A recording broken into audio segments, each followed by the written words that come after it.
àwọn ẹ̀dá kan wà tó jẹ́ wípé nínú ìṣesí wọn òun ni ìfarabalẹ̀, sùúrù, ìfọkànbalẹ̀, ní máa ṣe ohun ní ṣísẹ̀ntẹ̀lé ní ìdẹ́dà wọn. Bẹ́ẹ̀ ni àwọn ẹ̀dá kan wà tó jẹ́ wípé wọn kì í fẹ́ràn láti fi igbá kan bọ̀ kan nú. Wọ́n máa ń fẹ́ ṣe ohun gbogbo létòlétò. Bẹ́ẹ̀ ni àwọn ẹ̀dá kan wà tó já sí pé ẹjẹ́ ayọ̀sẹ̀ lẹ́yọ kọ̀ọ̀kan lẹ́kù ni wọ́n tí wọ́n sì ń lé àgbéga nínú ayé. Irú àwọn ẹ̀dá báyìí àbí ìwọ tó bá bára ẹ láwùjọ àwọn tí à ń ṣàlàyé yìí, àwọn eléyìí ni àwọn ẹ̀dá tó já sí pé a bí sí under element tí a pè ní earth. Ó ti wà nínú àwọn àlàyé tá a ṣe síwájú wípé earth tá à ń sọ yìí kò túmọ̀ sí pé ilẹ̀ là ń sọ̀rọ̀ ẹ̀ o, ṣùgbọ́n nítorí pé earth tá a sọ yẹn kò fi bẹ́ẹ̀ ní èdè Yorùbá tá a lè lò fún, la fi ń pè ní ilẹ̀. Ṣùgbọ́n tá a bá sọ wípé ilẹ̀ kì í ṣe ilẹ̀ ẹlẹ̀ yìí, ṣùgbọ́n ilẹ̀ ẹlẹ̀ yìí náà wà lára àwọn tó wà lára earth tá a fi ń pè ní earth element. Nínú earth element, lára earth element ní ṣe pẹ̀lú gbogbo nǹkan tó bá ti le tó sì wúwo, àbí ká sọ pé gbogbo ohun tó bá ti ṣe é rí tó ní solidification, àwọn tá à ń pè ní earth element nìyẹn. Ká tó tẹ̀síwájú, a kí Ọlọ́run, ọba olóore jùlọ, aláàánú jùlọ, ọba ìfẹ́, ọba ìkẹ́, ọba ọlọ́lá jùlọ, ọba tó rọrọ̀ kọjá kó fi òṣì ròyìn ara ẹ̀, ọba tó já sí pé òun gangan ní ìmọ̀, tó sọra ẹ̀ di ibùdó ńlá, tó ń fi rẹ̀ fún gbogbo ẹ̀dá tó bá wù ú, tí ó ń fún ọmọ èèyàn lómi ọgbọ́n mu.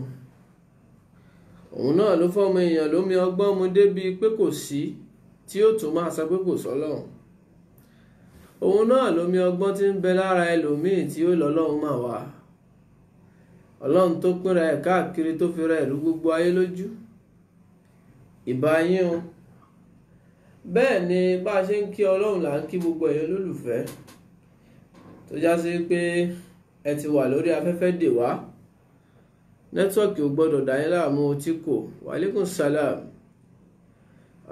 Imam Sharifuddin Ibrahim Ọlájídé. A kí gbogbo ẹ̀yin olólùfẹ́ Message of Life tẹ́ ti wà lórí afẹ́fẹ́, ẹ̀yin tẹ́ ti drop comment síbí, ẹ̀yin tí ẹ̀ ń wò wá tẹ́ drop comment, àtẹ̀yin tí ẹ tún máa padà tún darapọ̀ mọ́ wa, gbogbo yín la kí o.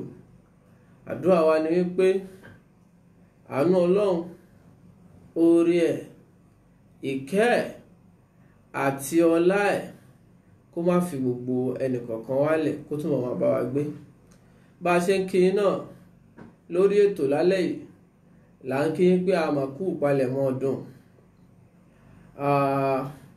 Ọdún tó bá wa láyé yìí, k'Ọlọ́run má ṣe lè ní àṣemọ́, kó jẹ́ ká tún ṣe àìmọye láyé láàyè rẹ̀, kí ọdún eléyìí kó má jẹ́ ọdún téèyàn á máa pìtàn aburú nínú ayé wa. K'Ọlọ́run bá jọ kó jẹ́ orí bẹ́ẹ̀ fún wa. Adésínà jẹ́ Sánmí, akínyìn ẹ kú ọjọ́ mẹ́ta o. Now, ọdún ti dé tán, tílẹ̀ ọ̀la bá ti mọ́, a máa ṣe happy birthday to Jesus. Àkú ọjọ́ ìbí táwọn máa kí Jésù. Lóòótọ́ ni controversy wà lórí ẹ̀ wípé ṣé Jésù ni ó ní Christmas ni àbí nǹkan kan ló wọnú nǹkan kan. bọ́lọ̀ ń bá wà wá láàyè ó possible ká padà débẹ̀, ṣùgbọ́n ẹjẹ́ á sì gbà pé Jésù náà ni ná, nítorí pé ohun tí gbogbo ayé ń pè é nìyẹn. Lẹ́yìn eléyìí a ó máa bọ́ sínú ọdún tuntun. Ó dá mi lójú pé prógámù wa tí a máa ṣe ní ọ̀sẹ̀ tó ń bọ̀ á jẹ́ ọjọ́ tó kẹ́yìn nínú ọdún 2020. Ìwọ náà tó ń wò mí àní fi ẹ́ ṣàwátì kó lórí ijọ́ yẹn. Láàárín ìṣẹ́jú kan ni ikú àti ìyè, ẹ̀mí ẹ̀ ò ní ságun, tèmi náà ò ní ságun. Ọlọ́run alálàáfíà tí fúnni lẹ́mìí gígùn á túnbọ̀ fún wa lẹ́mìí gígùn. Lálẹ́ yìí báyìí ń ṣàdúrà wo olólùfẹ́ Message of Life, ẹ má gbàgbé wípé nǹkan kan wà tó jẹ́ tọ́ fún wa, tó já sí pé a ò gbọdọ̀ má ṣe lọ́sẹ̀ọ̀sẹ̀. Níwọ̀n ìgbà tọ́lọ́run ọba ò bá dáwọ́ àánú ẹ̀ dúró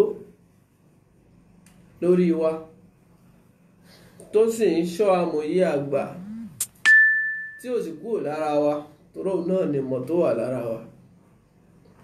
Ẹ̀tọ́ ni fún gbogbo olólùfẹ́ Message of Life tá a bá ti wá sórí afẹ́fẹ́ wípé ká share ètò yìí kí gbogbo ayé ó lè máa jàǹfààní ẹ̀ lọ. Ọlọ́run tó ní ilé náà, tó ní yàrá yìí yóò máa ṣọ́, ṣùgbọ́n Ọlọ́run ò ní sọ̀kalẹ̀ láti wá ṣètò náà. Ẹ̀yin olólùfẹ́ dáadáa náà ni ó ràn. Bá ń fi àtàǹpàkò èyí fi share Message of Life. Tó bá ti ń share gbogbo oore tó dáa nínú ayé, níyì tó kù kọ́dún yìí ó parí, yóò sọ̀kalẹ̀ sọ́dọ̀ ẹ̀, kò ní jọ́dọ̀ ti ẹnìkan, àti lọ́dọ̀ gbogbo àwọn olólùfẹ́ gbogbo wa látòkè délẹ̀. Now lénìí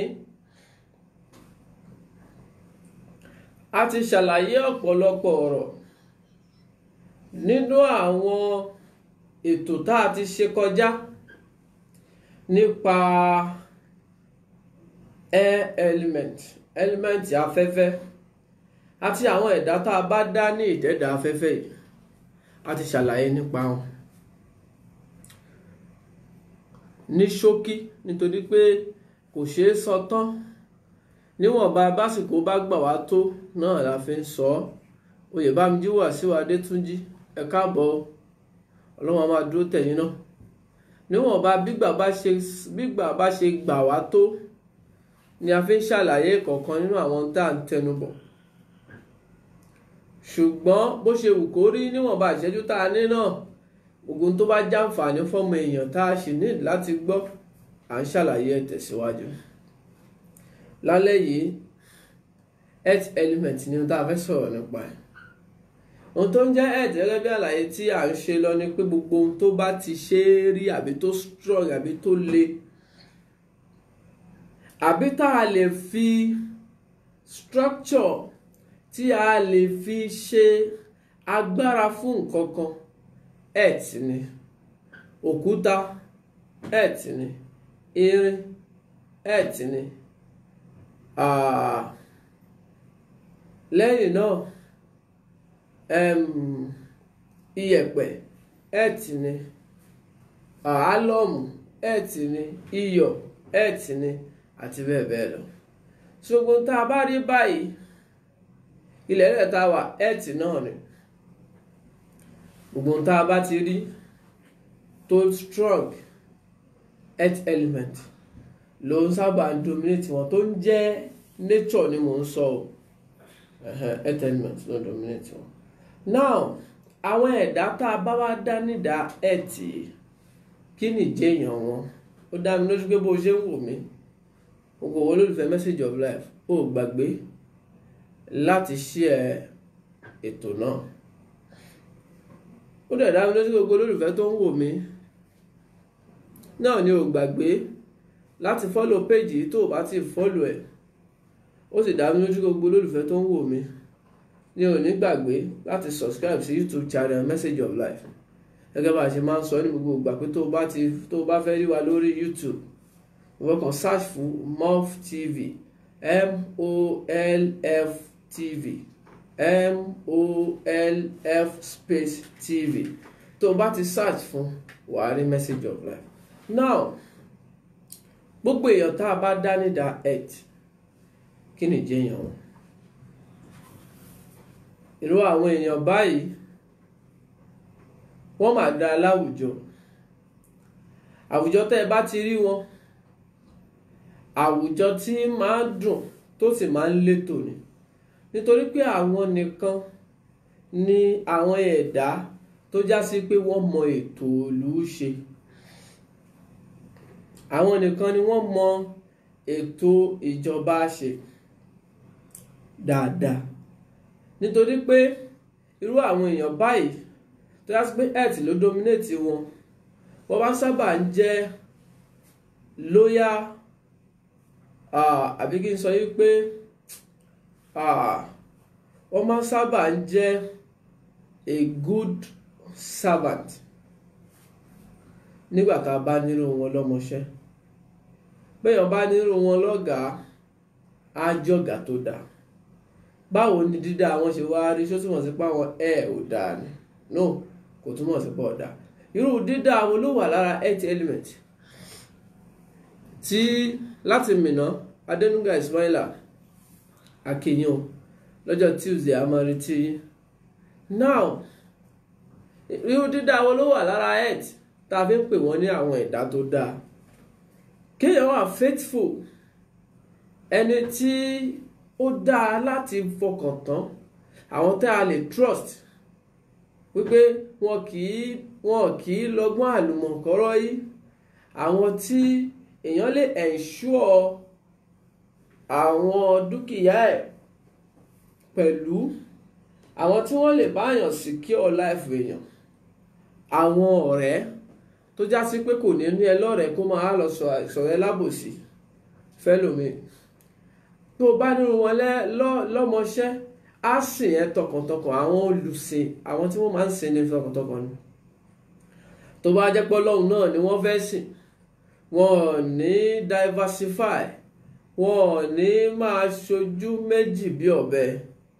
Tó bá jẹ́ pé èèyàn náà ni wọ́n fẹ́ sìn ní sísìn pé lágbájá yìí lọ̀gbọ́n mi, lágbájá yìí lọ̀gá mi, abẹ́ lágbájá mo ti ń jẹun, wọn kì í jẹun èèyàn kí wọ́n tún wá padà fọ́gbà ẹ̀.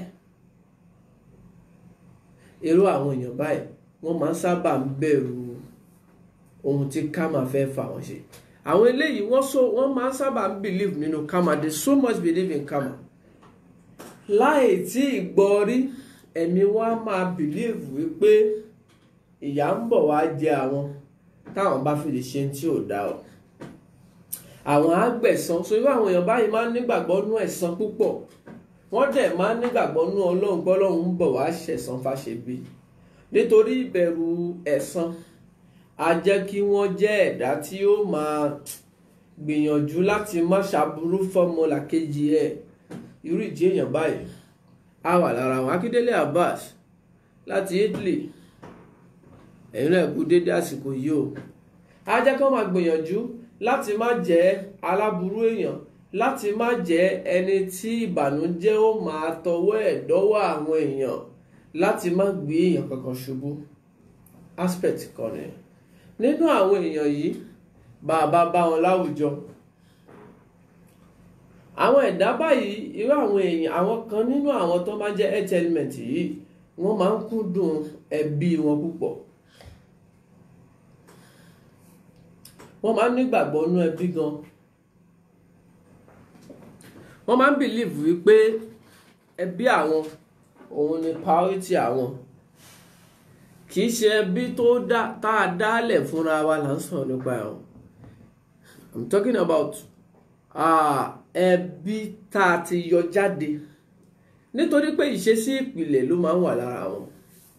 Àwọn eléyìí wọ́n máa ń nígbàgbọ́ nú nature. Irú àwọn ẹ̀dá báyìí wọ́n máa ń nígbàgbọ́ nú culture. Irú àwọn ẹ̀dá báyìí wọ́n máa ń fẹ́ràn láti jẹun ìbílẹ̀ ìlú wọn àbí oúnjẹ ìbílẹ̀ ìran wọn. Irú àwọn èèyàn báyìí àwọn gangan là ń pè ní ìbílẹ̀. Nínú ìṣesí wọn àbí nínú àwọn àdámọ́ wọn, òun ni kí ẹ̀mí wọn lọ́pọ̀lọpọ̀ gbà kó máa lọ sí family house wọn. Wọ́n máa ń fẹ́ràn láti délùú kódà táwọn bá gbélùú. Wọ́n á fẹ́ràn láti ṣe ìlú wọn kí ìlú wọn ó dùn nígbà tó lábàdánwọ́ wọn. Bọ́lá ọ̀bá tiẹ̀ wá tí ìdọ́wọ́ ẹ̀. Irú àwọn ẹ̀dá báyìí wọ́n máa ń sábà ń jẹ́dá tí ó kúndùn ká tọ́jú ẹbí. ẹ máa gbọ́ o, ìlọ́po méjì ni o, toró ní bí ìrìn àjò wọn ṣe máa ń rìn. Apá kan nínú wọn á fẹ́ràn láti tọ́jú ẹbí. Ní gbogbo ìgbàlẹ̀ mi à máa lọ di pé jẹ́ n tiẹ̀ lọ kí wọn ní family house wa, mo fẹ́ travel lọ ìlú wa, mo fẹ́ lọ sí ọ̀dọ̀ dádì mi. Torí pé àwọn èèyàn báyìí wọ́n máa ń sábà fi bàbá tó bí wọn yangàn púpọ̀, wọ́n dẹ̀ máa ń sábà mọ rírì àwọn tó bí wọn, most especially bàbá wọn. Bákan náà, nínú ìṣesí àwọn èèyàn yìí àbí nínú ìwà wọn, àwọn èèyàn kan wà tó pé tẹ́ ẹ bá bá wọn jù òwò pọ̀, ó máa ṣe perfectly tó máa clean. Àwọn tó jẹ́ pé wọn ò kí ń láìkí kí nǹkan ó ṣẹ́kù síbì kan. Àwọn èèyàn tó pé they work with details, they work in detail. Wọ́n máa ń fẹ́ ṣiṣẹ́, wọ́n máa ń fẹ́ ṣe nǹkan níṣe pé ohun tó ṣẹlẹ̀ ni pé báwo lẹ ṣe fẹ́ ká ṣe, ẹ ṣàlàyé ẹ̀ fún wa, ẹ ṣàlàyé ẹ̀ fún mi, kí lẹ fẹ́ kí n ṣe, ok wá ṣe báyìí báyìí báyìí báyìí. Á make sure wípé ó kọ́kọ́ gbọ́ detail ohun tó fẹ́ ṣe náà, tó bá ti wá ṣe á wá ṣe perfectly gẹ́gẹ́ bẹ́ẹ̀ bá ṣe ṣàlàyé ẹ̀. Tẹ́ ẹ bá nírú ẹ̀ lákẹ́kọ̀ọ́ tí wọ́n ń jẹ́ olùkọ́, á mọ ohun tó bá kọ́ gẹ́gẹ́ bó o bá ṣe kọ́, níwọ̀n ìgbà tẹ́ ẹ bá ti fún ní practicality. Nítorí pé irú àwọn èèyàn yìí, àwọn ni wọ́n sábà máa ń wà practical jù nínú gbogbo ẹ̀dá tọ́lọ́run dá sínú ayé. Àwọn tó ń bí sọ́ndà earth element yìí, àwọn tó ń pé earth element ló dominate life wọn, wọ́n máa ń sábà jẹ́ ẹ̀dá tó wà practical púpọ̀ jù. Wọ́n máa wà practical gan, that is, wọ́n máa ń put action into practical. Wọ́n máa sábà ń ṣe nǹkan, wọ́n máa sábà ń gbìyànjú lórí gbogbo ohun tó bá fẹ́ jẹ́. Irú air element báyìí ẹnu ló máa fi yẹran sọ́bẹ̀, a kàn fi làákàyè tó.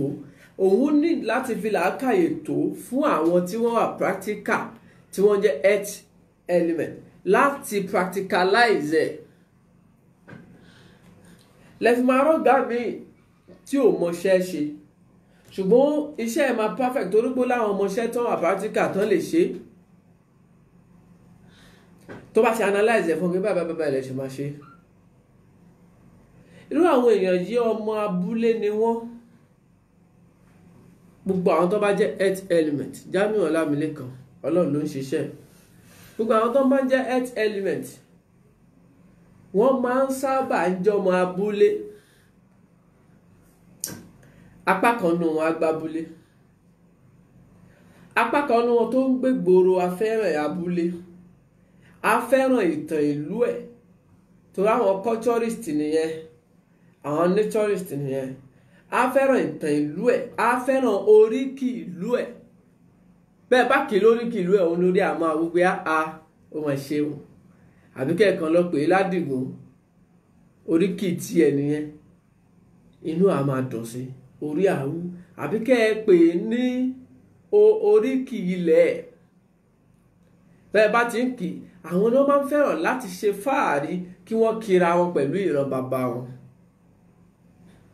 Irú àwọn èèyàn yìí bákan náà, Sànúsí Sáyídá Pópóọlá mo kí yín o. Irú àwọn èèyàn yìí bákan náà, àwọn nìkan ni ẹ̀dá tó jẹ́ wípé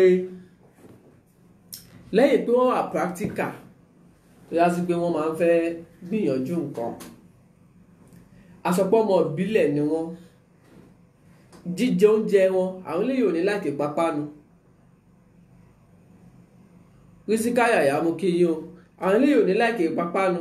Ẹja jẹ snacks, ẹja jẹ cocoa chops, ẹja jẹ chicken pie, ẹ jẹ́ ká jẹ gbogbo àwọn nǹkan bẹ́ẹ̀ yẹn, ẹja jẹ pizza, ẹja jẹ shawarma. Gbogbo irú àwọn nǹkan báyìí kò ní, kì í ṣe pé wọ́n lè jẹ, ṣùgbọ́n kì í ṣe tó máa wọ́n ṣe.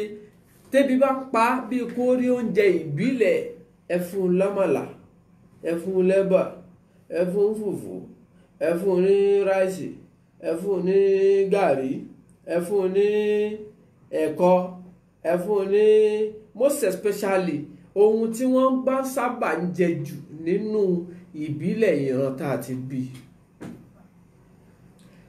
Àwọn tí wọ́n wà materialistic jù nínú gbogbo ẹ̀dá tá a dá, àwọn ni earth element personnel.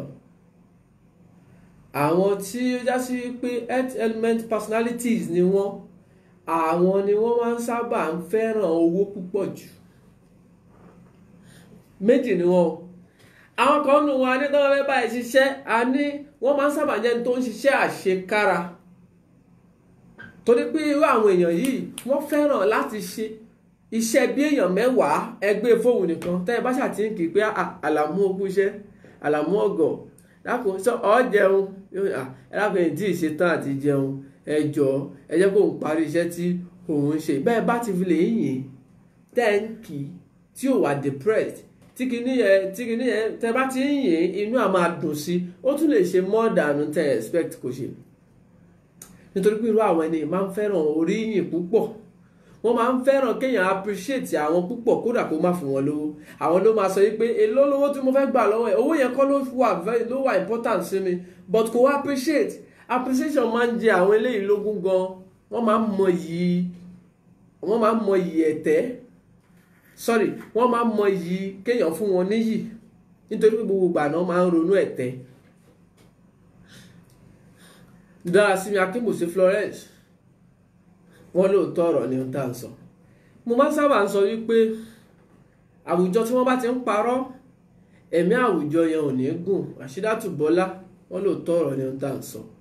Nítorí pé bí ò bá jẹ́wọ́, á jẹ́ nìkan tó mọ̀. Fúnmiláyọ̀ Mímọ́ ti ní ká fáwọn ọlọ́fàdà ara ẹ̀sìn o. Ohun tí wọ́n láìkì jù lọ́dọ̀ tí wọ́n nìyẹn. Bóyá àwọn náà wà láàrin àwọn tá à ń sọ àkúkú mọ̀. So tó bá já sí pé òótọ́ ni, òótọ́ ò kì í dàrú. Because o lè sọ̀rọ̀ mẹ́ta ká má rẹ̀ dà tí ó sọ pé kìíní yẹn dẹ̀ ń ṣe mí o, kò possible. O lè sọ̀rọ̀ márùn-ún ká má rẹ̀ dà tó máa sọ pé kìíní yẹn dẹ̀ wà lọ́rọ̀ tèmi o, kò possible. So ìyẹn ló fà tó já sí pé òótọ́ ò kì í dàrú téèyàn bá jẹ́ olóòótọ́ ènìyàn. So now gbogbo àwọn ẹ̀dá tí wọ́n bá ń jẹ́ earth element yìí rẹ̀ bá ṣe ń ṣàlàyé, àwọn náà máa wà grounded. Nínú àwọn èèyàn ẹjẹ́ tó jẹ́ àyíṣí kìíní kan, àwọn èèyàn kan wà tó sí pé tán bá ń tẹ̀lẹ̀ tó bá wà lẹ́gbẹ̀ẹ́ níbi tó ti ń fẹsẹ̀ tẹ̀lẹ̀, a máa tẹ̀lẹ̀ ilẹ̀ á dẹ̀ máa vibrate. Tí rí àwọn èèyàn yẹn rí. Ìwọ tó bá ti rí àwọn èèyàn bẹ́ẹ̀ rí, jẹ́ kí n rọ́wọ́ ẹ̀. Àwọn tó já sí wípé ìdáyà rí dunú, ẹ̀sùn tí ń wò bóyá mo wà nù wọn. Nígbà tá à ń sọ̀rọ̀ element, àwọn kan ní mo wà nù wọn. Nígbà tá à ń sọ̀rọ̀ earth element, àtúntì ráwọn tán ní mo tún wà nù ó dà. Kò sí wàhálà, bàbá tó tẹ̀síwájú, àá wò bóyá mo tún wà nù àwọn yẹn náà. So àwọn èèyàn kan sọ pé tó bá ń tẹ̀lẹ̀, wọ́n á máa tẹ̀lẹ̀ nítẹ̀ tí ó já sí pé ilẹ̀ fúnra rẹ̀ á máa dún. Tó bá ti ṣalábàápàdé irú èèyàn bẹ́ẹ̀ rí, wàá mọ̀. Ilẹ̀ á máa dún, ilẹ̀ á máa mì. Ó ń rìn ní o. Ilẹ̀ á máa mì. Akíndélé Abbas láwọn ti mẹ́nìkan bẹ́ẹ̀ rí. Yusuf Ọ̀yọ́lúwa náà láwọn ọmọ èèyàn kan bẹ́ẹ̀ rí. Akíndélé Abbas láwọn ọmọ èèyàn kan bẹ́ẹ̀ rí. Tó bá ti pé tó bá ń tẹ̀lẹ̀ wá, tó bá jókòó, wàá máa fi pé ilẹ̀ yẹn ó ń vibrate. Inú àwọn tó já sí pé earth element gọ́bà wọn rẹ̀. Àwọn kan wà nínú wọn tó já sí wípé Ọlábísí Deborah lémi àwọn là ń bá wí. Ó ti ń jọ ti yín nìyẹn. Ọlábísí Deborah àti láwọn là ń bá wí. Àwọn tó ti ń jọ tí wọ́n ti ń pọ̀. Ẹnjìnìà Gbádéwọba, Ọlọ́run ò ní fi ilẹ̀ o. Now àwọn tó já sí pé tó bá ń rìn, wọ́n á máa rìn ní ìrìn tí ilẹ̀ fún ara rẹ̀ á máa mì.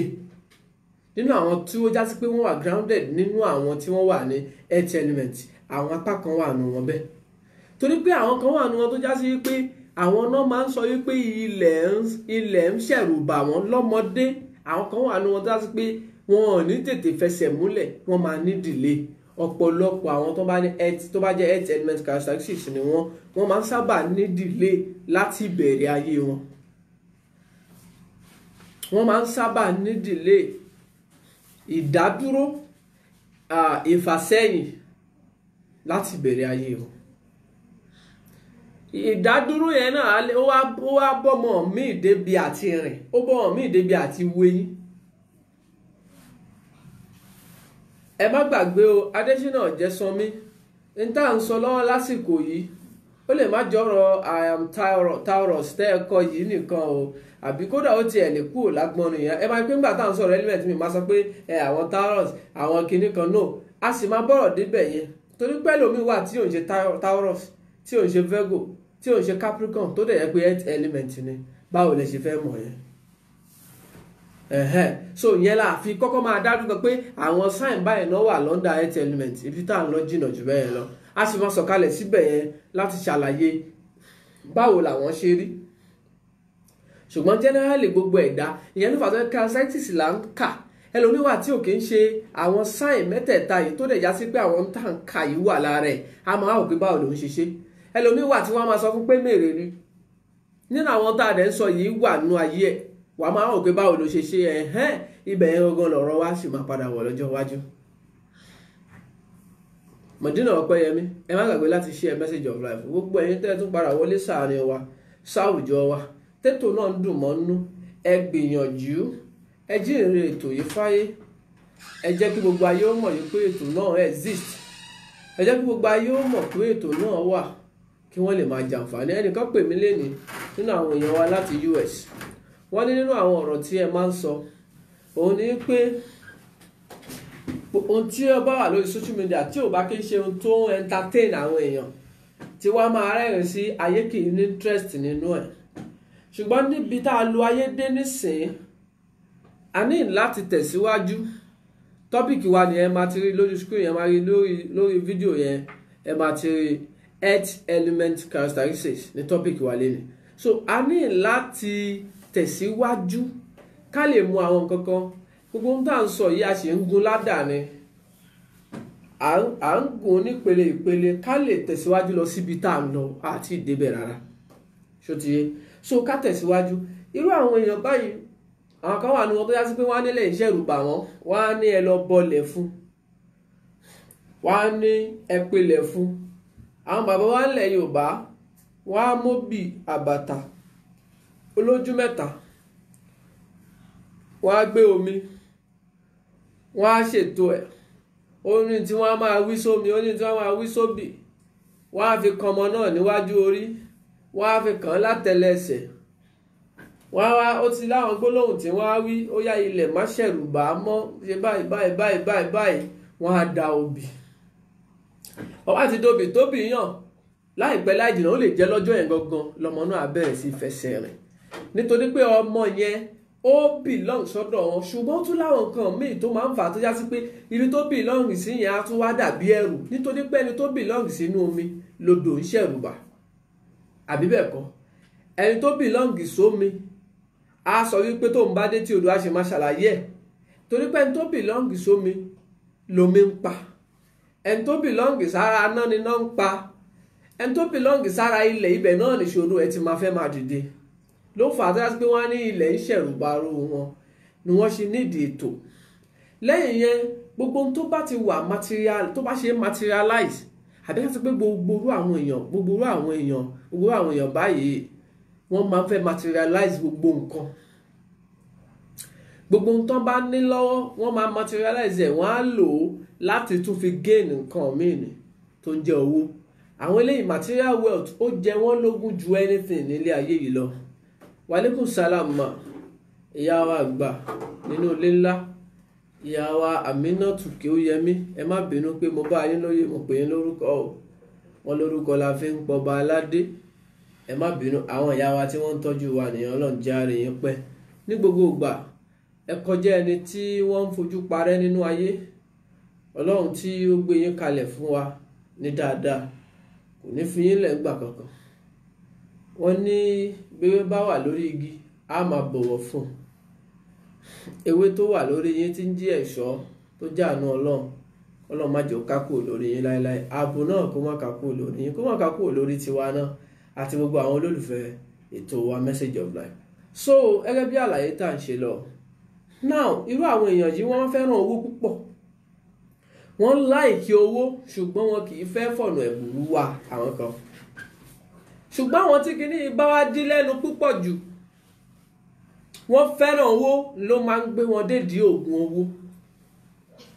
Ọ̀pọ̀lọpọ̀ àwọn tó bá ní influence kìíní yìí àwọn náà máa ń ṣògùn owó, wọ́n máa ń láìkí oògùn owó púpọ̀. ẹ ṣí ibẹ̀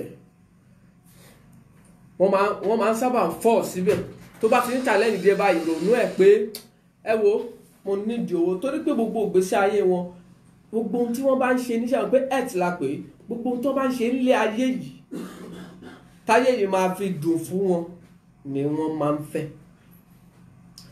Wọ́n máa ń fẹ́ràn láti sọ pé èmi mo nílé eléyìí, yes tèmi ni, tọ̀hún yẹn ń kọ́ èmi náà mo ní, tí Màgódò ń kọ́ olóhùn lòun ni, tí Festac ń kọ́ òun náà ló tún ni, tí Lẹ́kí ń kọ́ phase 1 phase 2 olóhùn náà lòun tún ni, ó tún nílé Ìkẹjà, òun ló láwọn mọ́tò yìí. Àwọn tí wọ́n lè lọ tán lè kọ́rọ̀ ayé jọ púpọ̀ láì ní rí wàhálà abẹ̀, àwọn health element ni. Lẹ́yìn náà àwọn tí wọ́n máa ń sábà àwọn ọ̀pọ̀lọpọ̀ wọn náà máa ń sábà ń tòṣì púpọ̀ jù. Ó ní bó ṣe máa ń work tẹ́gbọ́n máa sọ pé ẹ̀tì àwọn eléyìí wọ́n wá lówó, àwọn eléyìí wọ́n wá tòṣì, kò túmọ̀ sí pé àwọn element tó kù ò lówó o. N ta ẹ̀ ń disturb níbẹ̀ yẹn, n ta ń sọ ń bẹ̀ kì í ṣe pé a sọ wípé àwọn tó kù kì í lówó o. N ta ń sọ ń bẹ̀ ni pé àwọn eléyìí wọ́n máa ń kúndùn láti wá owó. Ẹlòmíì bára ẹ̀ láyé ògo láyé oríire kì í ṣe pé òun ló wà. Irú àwọn eléyìí máa ń wá ọlá, wọ́n máa ń wá ipò, wọ́n máa ń wá oríire nínú ayé ni. Àwọn kan wà nù wọn bẹ́ẹ̀, àwọn kan tún wà nù wọn tẹ́ ẹ máa bá láàyè wípé kí la fẹ́ fowó ṣe nílé ayé, ìyà sì ń jẹ. Àwọn lẹ máa bá nínú ìjọ tá lóhùn ń ṣajẹ́rìí, láwọn ajẹ́rìí Jehovah ò dáa o, ṣùgbọ́n ohun tá à ń fẹ́ mú jáde níbẹ̀ ni pé àwọn tí wọn kì í ka ọrọ̀ ayé kún, ẹnìkan láwọn ajẹ́rìí náà ti ń fẹ́, wọ́n ti gbádùn owó ń sìn wọn. Ìwọ náà mọ̀ láwùjọ Christianity àwọn ìjọba yìí àwọn ò kì í sáré àti wọ́n flash. Ìwọ náà mọ̀ láwùjọ Islam àwọn ìjọba yìí tó yá sí pé wọ́n á jáláwà ní sórí báyìí tí wàá pé kí ló ṣàwọn eléyìí, aṣọ ẹ̀ ṣe wá ká báyìí, gbogbo ẹ̀yìn ọrùn ẹ̀ ló ti bu yìí, aṣọ ẹ̀ ló fàya lẹ́gbẹ̀ẹ́ yìí, kí ló dé bàtà Dunlop làwọn eléyìí máa ń wọ̀ kẹ́. Àwọn ẹ̀dá kan wà nù wọn yá sí pé àwọn bàtà tó bá tún ní ṣù ẹ̀ tó tún máa ń ní sándà ẹ̀, àwọn bàtà fóòmù yẹn àwọn náà máa ń wọ̀. Ẹ ti máa dá àwọn pé ó dà pé àwọn eléyìí nìkan ló máa wù náà, wọ́n ṣe àwọn bàtà yìí fún wọn, àwọn tó yá sí pé wọn kì í ka ọlá àbí ọrọ̀ ayé kún, wọ́n máa ń sábà ń wà lára wọn. So ẹ ti rí pé vice versa ni, opposite ni síra wọn. Àkọ́kọ́ àti pé wọ́n mọ yìí ká gbádùn ayé gan. Tọ́n bá wá kówó yìí jọ, àwọn tá à ń sọ yìí, tọ́n bá kówó yìí jọ wọn kì í ṣe onífàájì. Àwọn ọ̀pọ̀lọpọ̀ wọn máa ń ní ahun. Wọ́n sọ pé èèyàn ní ahun. Kí ló fà á? Ohun tó fà á ni pé wọ́n máa ń bẹ̀rù òṣì. Ìwọ bílíọ̀nìà tó tún bẹ̀rù òṣì. Àwọn èèyàn wọ̀ pé kí ló ṣe bọ̀dá láwọ́yá lówó lọ́wọ́ náà? A máa wá ṣe bíi pé kò ní, a wá máa láhùn. Ayé abẹ́ ti sọ lẹ́nu pé àkókò mọ̀ bóyá oògùn owó ló ṣe. Àwọn wọn ti pọ̀ jù, wọ́n ti láhùn jù. Bọ̀dá láwọ́já ò ní fún ẹ, wọn ò ní fún ẹ tó bá tọrọ lọ́wọ́ wọn báyìí, wọ́n máa láwọn ò ní ni.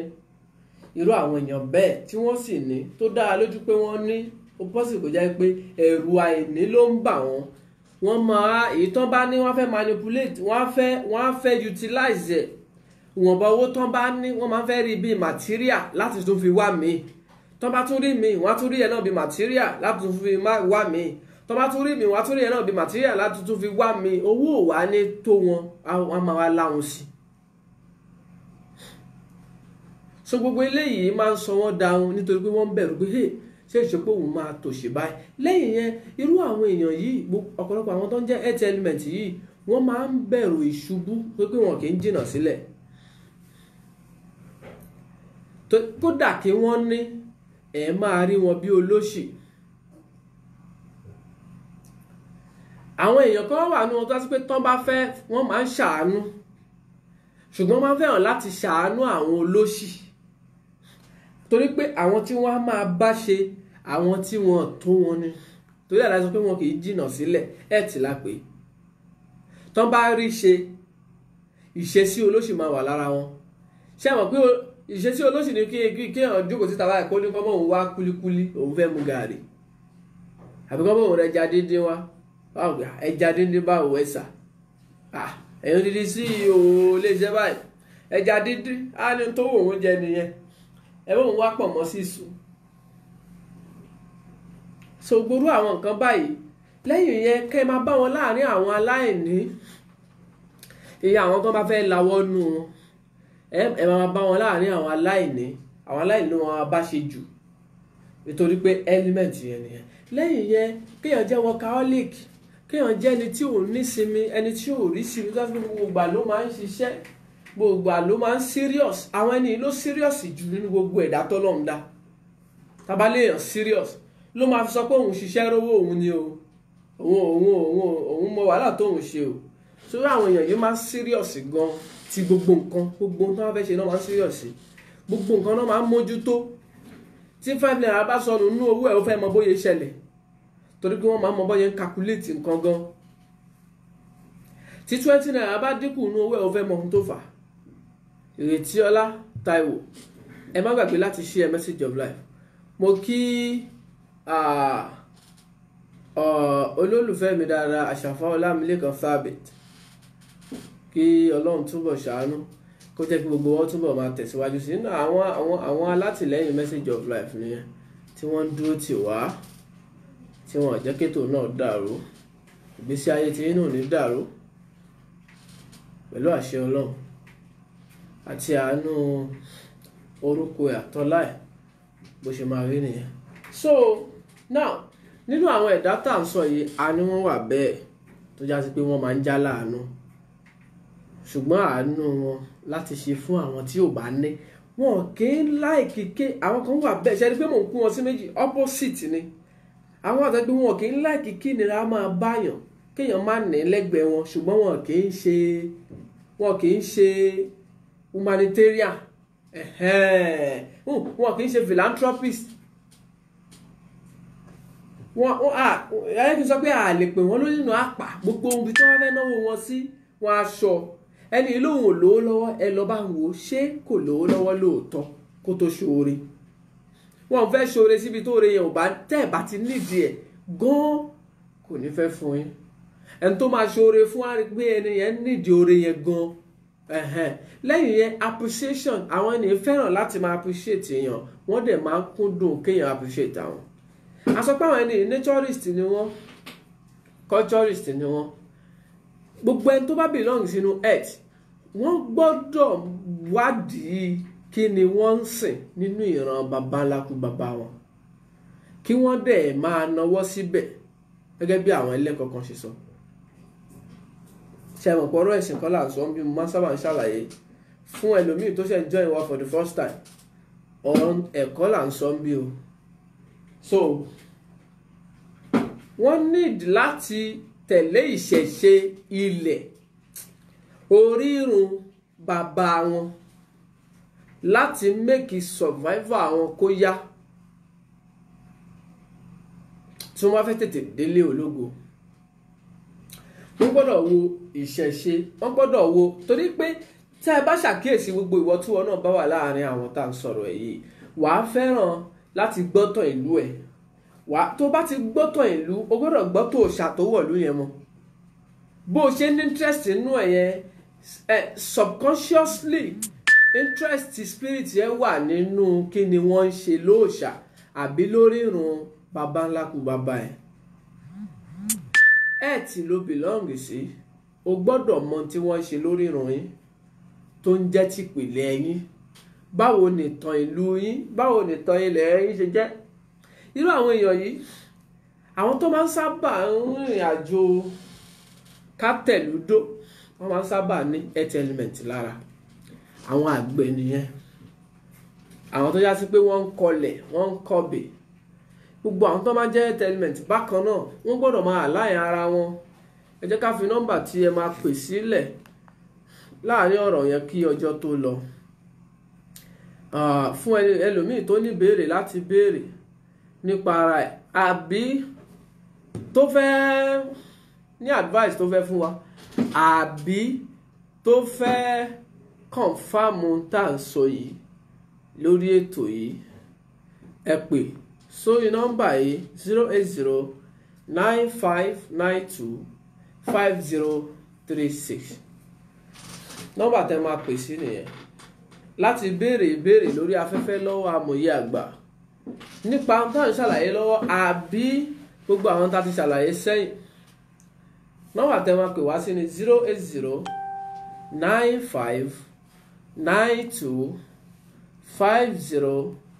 08095925036. lẹ́ẹ̀kan sí láti béèrè ìbéèrè lọ́wọ́ amòye àgbà nípa earth element tá à ń ṣàlàyé, àbí nípa àwọn tá a ti ṣàlàyé kọjá, àbí láti confirm tá à ń sọ, àbẹ́ ẹ fẹ́ fẹsẹ̀ rinlẹ̀ pé bẹ́ẹ̀ ni fọmọ aráyé, ẹ fẹ́ endorse ẹ pè sórí nọ́mbà yẹn 08095925036. nọ́mbà yẹn lẹ ti rí tí àti paste lórí message of life ni. So now irú àwọn èèyàn báyìí a ní wọ́n gbọ́dọ̀ súnmọ́ ìṣẹ̀ṣe ìlú wọn, wọ́n gbọ́dọ̀ súnmọ́ ìṣẹ̀dálẹ̀ ìlú wọn. Ìṣesí àti jéèyàn wọn ó wà lábẹ́ ohun tó bá ń jáde lónú ilẹ̀ àbí lórí ilẹ̀. Àwọn ènìyàn ìṣe àti jéèyàn wọn, orí ìrìn àti jéèyàn wọn ní í ṣe pẹ̀lú gbogbo ohun tó bá ń jáde nínú ilẹ̀ àbí lórí ilẹ̀. Àlàyé ọ̀rọ̀ mi á yé tẹ̀síwájú sí. Ohun tó ń jáde lórí ilẹ̀, gbogbo ewé tó ń jáde lórí ilẹ̀, orí ilẹ̀ ló ti jáde. Ohun tá a wú nínú ilẹ̀, irú àwọn èèyàn báyìí nígbà tí ó depend tí irú wọn bá fẹ́ jẹ́ spiritualist, torí pé kò sáwùjọ tẹ́ ẹ̀ ti lè bá element kankan. Tẹ́ bá bá element earth èèyàn tó jẹ́ pé element earth ní láàrin àwọn olórin, àwọn ènìyàn á máa kọ orin original, torí pé àwọn original èèyàn yìí ni. Wọ́n máa sọ̀tàn ìlú, wọ́n máa sọ̀tàn èèyàn, wọ́n máa mọ àti preach ìwà rere, wọ́n máa mọ àti àwọn ẹni self discipline. Ó máa ní orin wọn kì í kàn ṣe orin anyhow. Wọ́n dẹ̀ máa fi experience àwọn tó ń ṣẹlẹ̀ nínú ayé kọrin. Bẹ́ẹ̀ náà ni àwọn èèyàn lásán wọn tó kàn jẹ́ tó bá fẹ́ fún ẹ advice ọ̀rọ̀ ọ̀jọ̀gbọ́n, ọ̀rọ̀ àgbàlagbà ló máa gbọ́ lẹ́nu ẹ̀. So irú àwọn èèyàn yìí tó bá sí pé nínú iṣẹ́ pèdèpèdè, èdè àgbà, ọ̀rọ̀ àgbà, àwọn ọ̀rọ̀ tó ní kìmí ẹ máa gbọ́ lẹ́nu ẹ̀. Tó bá pé nínú spiritualist lẹ ti bá irú àwọn ẹni yìí, spiritual wọn ó ní í ṣe pẹ̀lú ohun ìṣẹ̀ṣe, ìṣẹ̀ṣe eléwé tewétegbò àti bẹ́ẹ̀ bẹ́ẹ̀ lọ.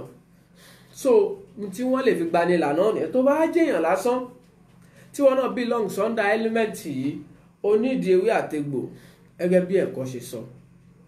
So now gbogbo àwọn tó máa jẹ́ earth element yìí, àwọn máa ń ṣe nǹkan ṣíṣẹ̀ ń tẹ̀lé gẹ́gẹ́ bó ṣe já sí pé tá a bá gbin irúgbìn ò ní wù gbà lẹ́ẹ̀kan náà. No, ọ̀rọ̀ earth là ń sọ. Tá a bá gbin irúgbìn yẹn á kọ́kọ́ jẹrà.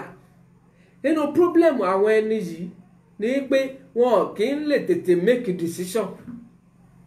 Inú kìlọ̀ tá a máa ń kì fún wọn nìyẹn. Má gbàgbé láti share message of life. Ọlábísí Deborah Ògìdán Sálíù, Ọlárẹ̀wájú àti Núkẹ́, ẹ̀kọ́ àtàárọ̀ akíyàn.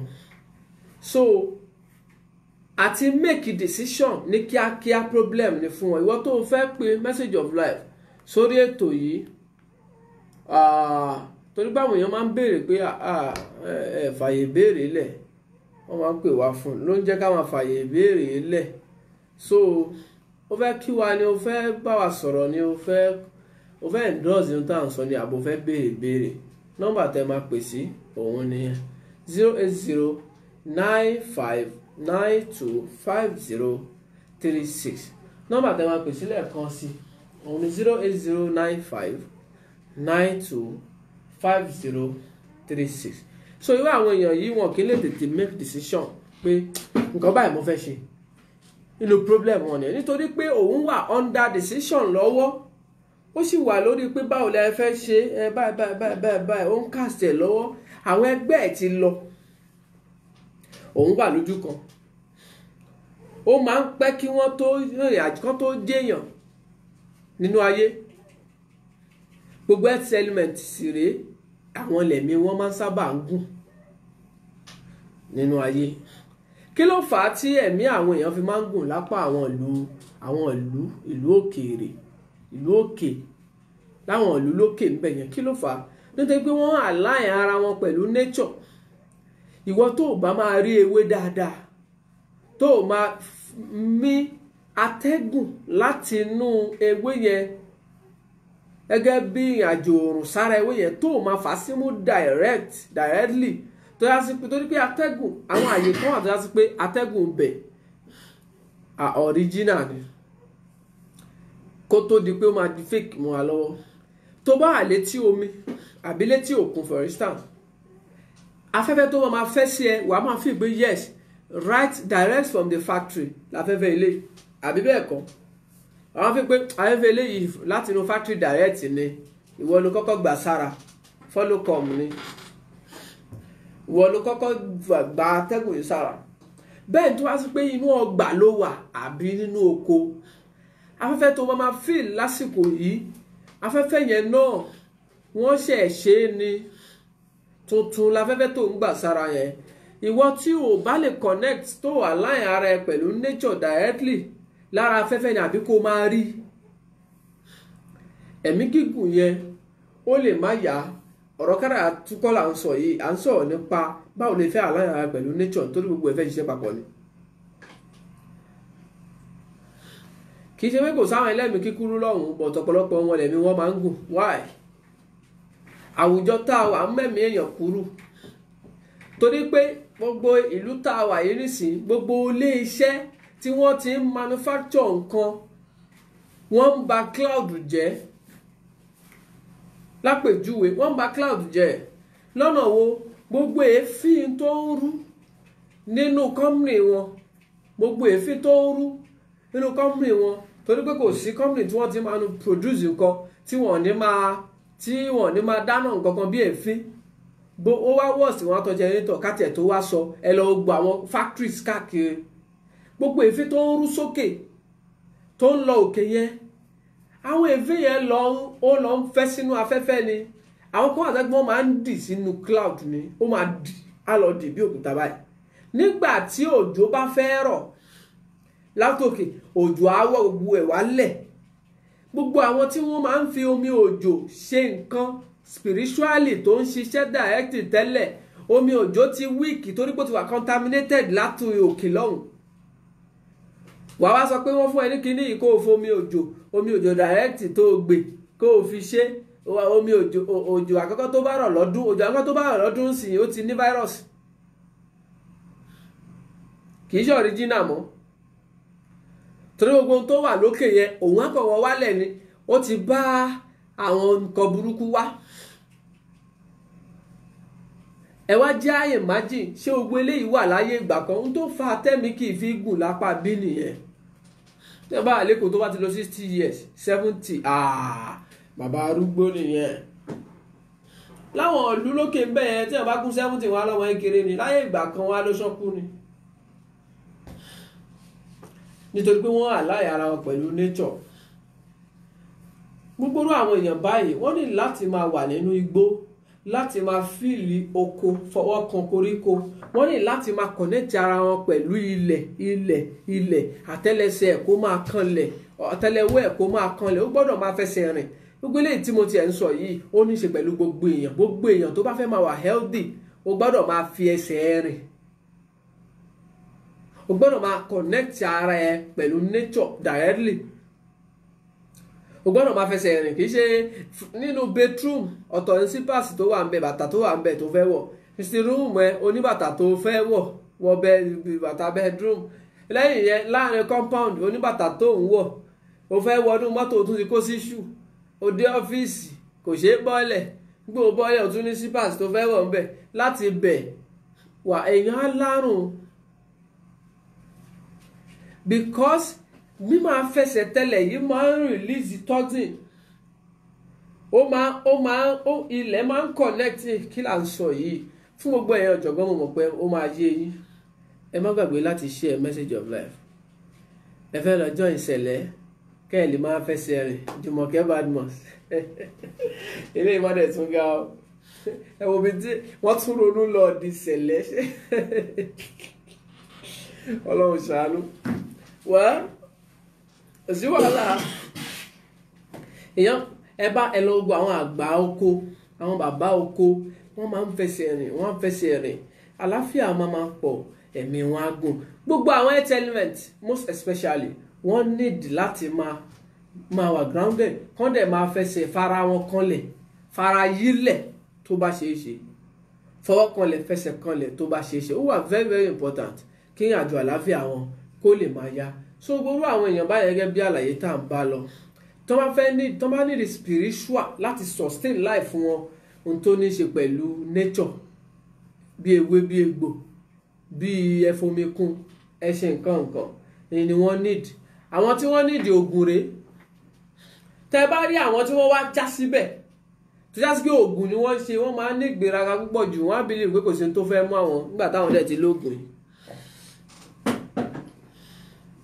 wọ́n á believe pé kò sí tó fẹ́ bá wọn mọ́ everything ti wà okay nǹkan bẹ̀ oògùn wà gbà tó wá lóògùn ńkọ́ àwọn tó ń ní jù ẹ lọ ńkọ́ so ó lè má jẹ́ gidi gan ṣùgbọ́n wọ́n nídẹ̀ láti máa fi sustain spirituality wọn nítorí pé ohun tó ní tó ń jáde nínú ilẹ̀ nìyẹn kí gbèsè ayé wọn kó lè rọrùn so lẹ́yìn náà wọ́n gbọ́dọ̀ jẹ́ vegetarian máa jẹ rọ́ tó gbogbo èèyàn ní tí eléyìí ní ṣe pẹ̀lú àti tí mo sọ lẹ́ẹ̀kan náà gbogbo èèyàn ló ní ìdẹ̀bọ̀ táwọn eléyìí especially wọ́n gbọ́dọ̀ máa jẹ ewébẹ̀ kí wọ́n máa mu ọbẹ̀ gúre ewédú ẹ̀fọ́ rírò ẹ̀fọ́ ṣọkọ ní àbẹ́fọ́ tẹ̀tẹ̀ àbẹ́fọ́ kí ló tún pè mọ́ra wọn gbogbo kọ́ṣà máa jẹ ewébẹ̀ gbogbo gbà kì í ṣe wọ́n ní wá lọ jẹ̀fọ́ wá kọ́kọ́ gbé kaná kọ́kọ́ bọ́ìlì ẹ̀ spiritually wọn kì í bọ́ìlì ewé tó bá fẹ́ ṣe o ó sì jẹ́ kó fẹ́ fi ṣáájò náà ni wọ́n á kọ́kọ́ lọ ṣan ewé kó tó lò ó ti waste material ó ti waste material torí gbogbo ntáfẹ́fẹ́ fẹ́ tó gbé tó melt sára ewé yẹn náà nínú tó fẹ́ fi ṣe ló wà wáyé tó jẹ́wọ́ ló já yẹn tó fi jẹ́ yẹn ló já tó need ló já yẹn tó bá ti lọ ṣàn ó ti ṣan nutrient kó bẹ́ẹ̀ ni ó fẹ́ jẹun wọ́n á kọ́ bọ́ìlì ewé ọbọ̀ ìlú gúre kó o tó ṣe o ti bá kódà medically tó bá ti bọ́ ilẹ̀ ó ti pa ọ̀pọ̀lọpọ̀ nutrient tó wà lára ẹ̀ ó ti bómi tó kọ́kọ́ ṣàn tó fi ṣàn dànù yẹn ó ti bá yẹn lọ ewé lásán ló fẹ́ jẹ so ohun táwọn tó yàrá sọ ni pé gbogbo àwọn èèyàn báyìí inú àwọn tí wọ́n ń ṣàlàyé ni pé wọn kì í tètè make decision nǹkan báyìí mo fẹ́ ṣe dẹ̀jẹ́ máa ṣe lẹ́yìn yẹn on the go ni tó bá ti bẹ̀rẹ̀ nǹkan tó bá ti bẹ̀rẹ̀ láti ṣe nǹkan wọ́n máa ṣe kíní yẹn lọ ní tó bá ti wà convinced ẹni tó máa change mind wọn láti má ṣe kíní yẹn máa try kò ní ràn wọ́n lọ́rùn láti stop lé òun gbọ́ kò ní ràn wọ́n lọ́rùn láti change ẹ̀ wọ́n lè change decision wọn kì í lè tètè make decision tó bá ti wá make it because ó take one time kan tó ready láti ṣe kíní yẹn ó máa take one time kó tó gba kíní yẹn kúrò lọ́wọ́ wọn torí pé gbogbo ohun tí wọ́n ti rò lórí àti bẹ̀rẹ̀ wọ́n ṣẹ̀ṣẹ̀ máa rò láti máa fill gap yẹn kán tó lè ready láti gbà pé okay then ó dáa mi ní ṣe mọ́ lẹ́yìn ọ̀pọ̀lọpọ̀ wọ́n máa ń ṣe ohun tó ń bà wọ́n nú jẹ́ fúnra wọn lọ́nà wo wọ́n máa ń ṣé pé àwọn èèyàn tó máa ń fẹ́ real ni tó dẹ̀ máa wá reality káàkiri. So kí nǹkan má dùn wọ́n nú nítorí pé wọ́n wà convinced pẹ̀lú kíní ẹ̀ wọ́n dẹ̀ pé reality ni wọ́n máa manage láti ṣe lọ tàbí ń jọ́ mi nítorí pé wọ́n ti decide pé ohun táwọn fẹ́ ṣe rèé kódà kíkíní ẹ̀ máa wá pay wọn mọ́ kò ní rọ̀ Ọlọ́run láti change mind wọn máa wá ṣe lọ wọ́n á waste time wọn ọ̀tí ìgbà tí kíní ẹ̀ bá wá bọ́ mọ́ wọn lọ́wọ́ tẹ́ bá wọn bó ṣe bí mo sọ fún ẹ á tún lagidi torí pé gbogbo àwọn tó ń jẹ́ earth element wọ́n máa lagidi agídí wọn máa ń pọ̀ jù wọ́n máa ń lagidi gan dóòtọ́ wọn kì í bínú kíákíá ọ̀tí tẹ́ bá sùn kàn gírí ṣùgbọ́n àwọn ẹgbẹ́ tó bá fẹ́ bínú náà kò ní tètè tán tó bá fẹ́ dunnú kò ní tètè tán tó bá fẹ́ ṣiṣẹ́ wọn ò ní tètè fiṣẹ́ yẹn lẹ̀ gbogbo tó bá fẹ́ ṣe tó bá ti gbà láti ṣe wọ́n máa kọ́kọ́ ṣe é lọ ni wọn ò ní tètè stop so irú ẹ̀dá báyìí ni irú àwọn èèyàn yìí jẹ́ lẹ́yìn yẹn nígbà tá a sọ pé wọ́n máa ń fẹ́ ṣe nǹkan tẹ̀léra wọn torí pé níbi decision yẹn mo fi ibi ewéko mo fi ṣe àpèjúwe ńbẹ̀ ká ní wọ́n mú crop that is kóró ohun tó fẹ́ gbìn wọ́n jù sílẹ̀ wọ́n da yẹ̀pẹ̀ bò kíní yẹn gbọ́dọ̀ kọ́kọ́ jẹrà níbẹ̀ yẹn ni earth element ṣì wà lọ́ndà decision a wá ṣẹ̀ṣẹ̀ bẹ̀rẹ̀ sí yọ flower a ṣẹ̀ṣẹ̀ bẹ̀rẹ̀ sí yọrí jáde tó bá bẹ̀rẹ̀ sí yọrí jáde wọ́n ṣẹ̀ bẹ̀rẹ̀ láti gbà láti ṣe tó fẹ́ ṣe yẹn nìyẹn wọ́n ṣẹ̀ṣẹ̀ máa wá pọ̀ bẹ́ẹ̀ ni àti bẹ̀rẹ̀ oríire wọn máa ń bẹ̀rẹ̀ from grass ni gbogbo àwọn ẹni máa ń bẹ̀rẹ̀ from grass ni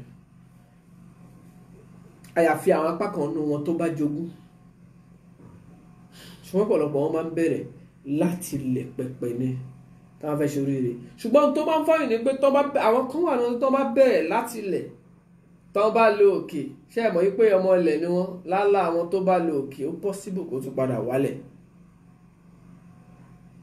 oore tó wà ń bẹ̀ fún wọn ni pé wọ́n máa achieve wọ́n ní agbára láti achieve nǹkan wọ́n ó possible kí wọ́n fi nǹkan lẹ̀ fọ́mọ inú wàhálà táwọn bàbá wa ṣe wọ́n nílẹ̀ gan-an torí pé àwọn ni wọ́n máa ń ní property ilẹ̀ Tómikẹ́ Fásànyà ẹ jẹ́ kí nẹ́tíwọ́ọ̀kì wà o àwọn eléyìí máa ní property ilẹ̀ so wọ́n máa ń fi lẹ̀ẹ́lẹ̀ fáwọn ọmọ ilẹ̀ ni ẹgbẹ́ ẹ̀tì náà ni wọ́n ṣótiyé so àlàyé ọ̀rọ̀ pọ̀ lórí earth element ṣùgbọ́n àsìkò dúró dẹni kankan ṣùgbọ́n ó dá mi lójú pé nínú ẹni tó wò mí lálẹ́ ìwọ náà àti mú tiẹ̀ o tún ti mú tọ̀rẹ́ ẹ̀ kan àbó o mú tẹ̀gbọ́n ẹ̀ kan àbí tàbúrò ẹ̀ kan àbó o mú ti ọmọ ẹ̀ àbí ti ìyàwó ẹ̀ àbí tọkọ ẹ̀ o ti gbọ́dọ̀ understand why tó fi ń tọ́jú owó torí pé gbogbo àwọn airtel náà máa ń tọ́jú owó wọ́n wò pé jẹ́ kí tèmi ìtúndé kí n tó fi kún ilé ìtúndé kí n tó fi kún torí wọ́n wò pé òun ìgbà tó wò yìí máa tó tán àwọn náà máa ń ṣòye látara àjọ dídá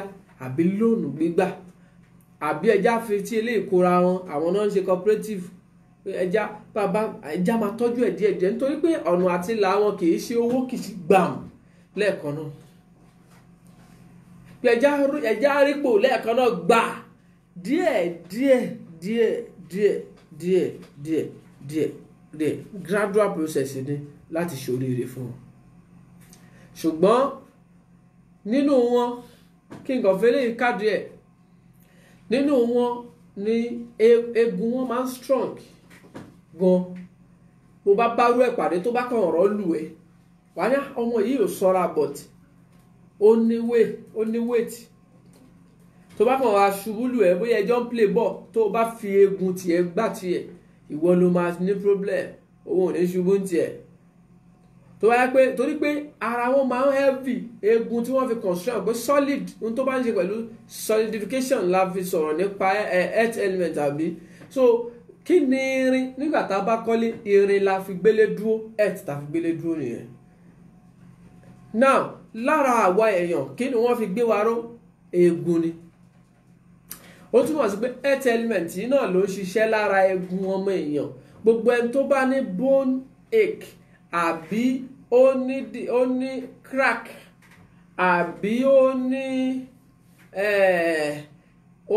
rheumatism àbí ó wá ní stroke àti bẹ́ẹ̀ bẹ́ẹ̀ lọ irú àwọn èèyàn báyìí ìṣẹ̀lẹ̀ yẹn látinú element yìí ló ti wá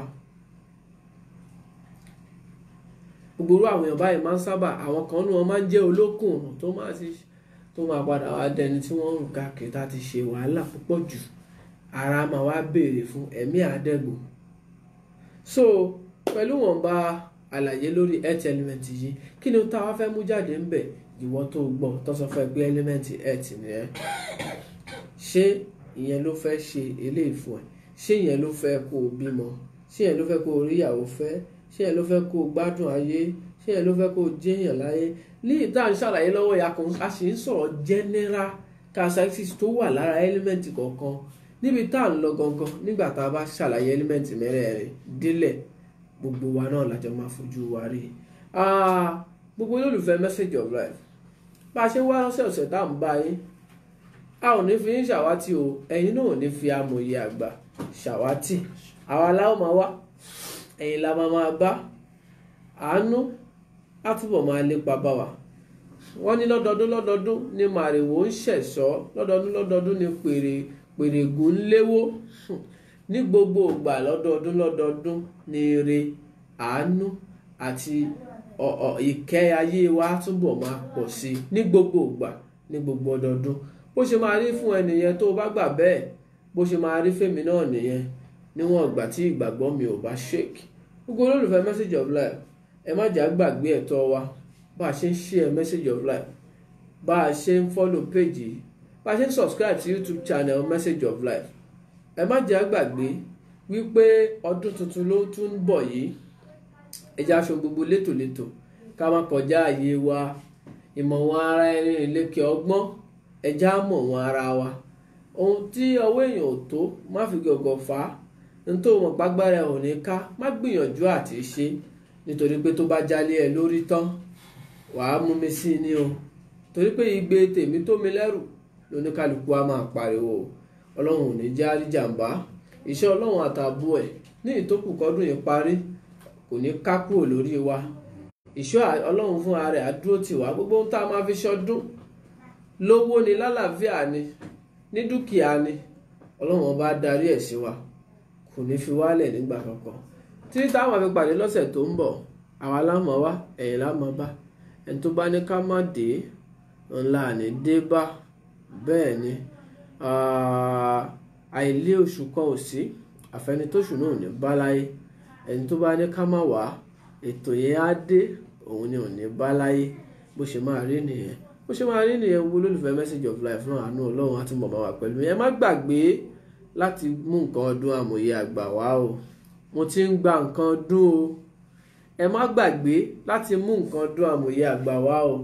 Mo ti ń gba nǹkan ọdún o. Bó ṣe jẹ́ nìyẹn. Ire o.